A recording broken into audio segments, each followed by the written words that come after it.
Hello boss, আসসালামু আলাইকুম রহমতুল্লাহি ওবরাকাতু। কেমন আছেন সবাই? আশা করি সবাই ভালো আছেন, সুস্থ আছেন, নিরাপদে আছেন। তো আপনারা যে যেখান থেকে আমার ভিডিও দেখতেছেন, দেশ বা দেশের বাইরে থেকে, আশা করি সবাই ভালো আছেন, সুস্থ আছেন, নিরাপদে আছেন। তো আপনাদের সুস্বাস্থ্য কামনা করে আজকের নতুন ভিডিওটি আরম্ভ করতেছি। তো আজকে যে বিষয় নিয়ে আলোচনা করব সেটা হচ্ছে যে বিচ্ছেদ। বিচ্ছেদ কীভাবে করবেন, দুইজন মানুষের মধ্যে কীভাবে বিচ্ছেদ তৈরি করবেন, সেই বিষয় নিয়ে আলোচনা করব। আপনি যে কোনো সম্পর্কের মধ্যে বিচ্ছেদ তৈরি করে ফেলতে পারবেন।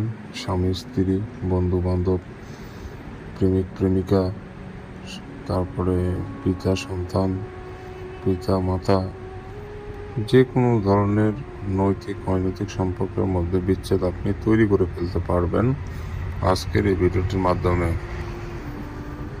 তাই বলে এগুলো ভালো কাজে ব্যবহার করবেন, খারাপ কাজে ব্যবহার করবেন না। যারা আপনার শত্রু, যাকে বিচ্ছেদ না করলে আপনার ক্ষতি হয়ে যাবে, এমন ব্যক্তির উপরে বিচ্ছেদটা প্রয়োগ করবেন। ভালো মানুষের উপরে এই বিচ্ছেদটা প্রয়োগ করতে যাবেন না, তাহলে কিন্তু কাজ হবে না। বিষয়টা মাথায় রাখবেন। যারা খারাপ মানুষ, খারাপ সম্পর্কের মধ্যে আছে, এদের বিচ্ছেদ তৈরি করবেন, কাজ ভালোভাবে হয়ে যাবে। তবে শত্রুতামূলক যদি কোনো অন্যায় কাজ করেন, তাহলে কিন্তু বিচ্ছেদ কাজ করবে না। আশা করি বুঝতে পেরেছেন। তো এই বিচ্ছেদটা প্রয়োগ করলে আপনার যে দুইজন শত্রুর উপর বিচ্ছেদটা প্রয়োগ করবেন, তারা সারা জীবনের জন্য শত্রু হয়ে যাবে। তাদের নিজের মুখ কখনো আর দেখবে না। তারা দুজনের মুখ কখনোই আর দেখবে না। পরস্পর জাত শত্রু হয়ে যাবে। যতই বন্ধুত্বের সম্পর্ক থাক, যতই ভালো সম্পর্ক থাক না কেন, এই বিচ্ছেদ যদি একবার সঠিক নিয়মে যদি প্রয়োগ করতে পারেন, সারা জীবনের জন্য তারা জাত শত্রু হয়ে যাবে। কেউ কারো মুখ দেখবে না। তো কিভাবে কাজ করবেন না করবেন, এ টু জেড আমি বুঝিয়ে দেবো, শিখিয়ে দেবো। পুরো ভিডিও না টেনে দেখবেন। ভিডিও টেনে দেখলে বুঝতে সমস্যা হবে, কাজ হবে না। তো আমার চ্যানেলে যারা নতুন, প্রথমবারের মতো আমার ভিডিও দেখতেছেন, অবশ্যই চ্যানেলটি সাবস্ক্রাইব করে পাশে থাকা বেল আইকনে ক্লিক দেবেন। তাহলে সব পরবর্তী নতুন ভিডিওগুলো দেখতে পারবেন সবার আগে। তো ভিউয়ার্স, এই বিচ্ছেদের কাজটি, নকশাটি কাজটি করতে গেলে আপনাকে সাদা কাগজ নিতে হবে। সাদা কাগজের উপরে লাল অথবা জাফরান কালি দিয়ে সম্পূর্ণ নকশাটা লিখতে হবে। সাদা কাগজের উপরে লাল অথবা জাফরান কালি দিয়ে সম্পূর্ণ নকশাটা আপনাকে লিখতে হবে। কোনো রকম তাড়া ব্যাখ্যা মনোনিবেশ করবেন না, স্কেল ব্যবহার করবেন।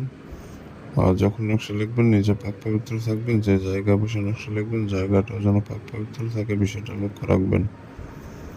এবং যে কাগজের উপর নকশা লিখবেন, কাগজটাও যেন পরিষ্কার পরিচ্ছন্ন সাদা কাগজ হয়। আর লাল কালি দিয়ে লিখতে হবে।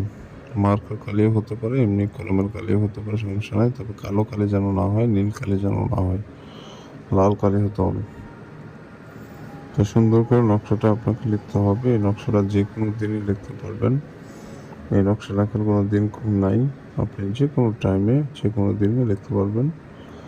রাতে লিখতে হবে, রাত 10টার পর যে কোনো টাইমে আপনি লিখতে পারবেন।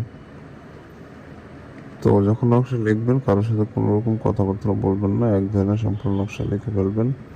ফাঁকা ঘর বা ফাঁকা রুমে বসে নকশা লিখবেন, বা ফাঁকা জায়গায় বসে নকশা লিখবেন। আশেপাশে কেউ যেন না থাকে, নিরিবিলি জায়গায় বসে নকশা লিখবেন। নকশা লেখা অবস্থায় কারোর সাথে কথা বলা যাবে না। সম্পূর্ণ নকশা লেখা হয়ে গেলে তারপর কথা বলেন, সমস্যা নেই। কিন্তু নকশা লিখতে লিখতে কথা বলা যাবে না, বা নিজের মনকে অন্যদিক ঘোরানো যাবে না।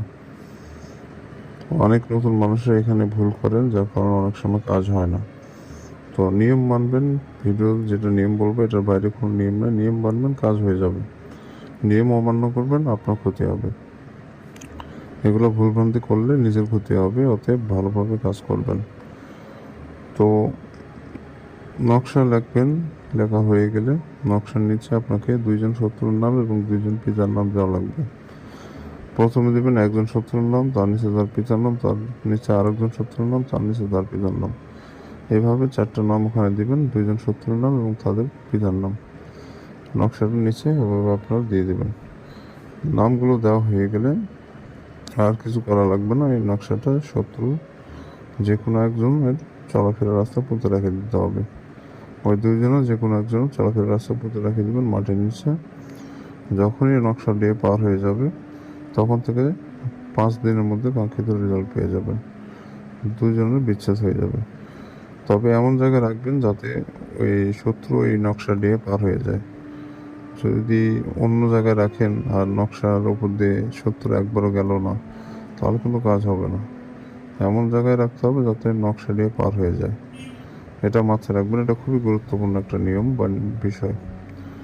আর যারা অনুমতি নেবেন, চ্যানেলটা সাবস্ক্রাইব করবেন। ১ নম্বর শর্ত, ২টা শর্ত পালন করতে হয়, তাহলে অনুমতি পাবেন। ১ নম্বর শর্ত চ্যানেল সাবস্ক্রাইব করা, ২য় নম্বর শর্ত নিজের নাম কমেন্টে লিখে দিয়ে যাওয়া। কারণ আপনার নাম না জানলে অনুমতি কীভাবে দেবো? আপনাকে অনুমতি দেওয়ার জন্য আমাকে নাম জানা প্রয়োজন হবে। এজন্য কমেন্টে নাম লিখবেন যে আমার নাম অমুক, আমি এই কাজের অনুমতি চাই। আর চ্যানেল সাবস্ক্রাইব করতে হবে। এভাবে কাজ করবেন। আর যারা ব্যক্তিগত কাজের জন্য যোগাযোগ করতে চান, স্ক্রিনে যে নম্বর দেখতে পাচ্ছেন, এই নম্বরে ইমো আছে আমার, ইমোতে যোগাযোগ করবেন অথবা হোয়াটসঅ্যাপে সমস্যার সমাধান করে দেওয়ার চেষ্টা করবেন ইনশাল্লাহ। তো ভালো থাকবেন, সুস্থ থাকবেন। দেখা হচ্ছে পরবর্তী কোনো এক নতুন ভিডিওতে। আল্লাহ হাফিজ।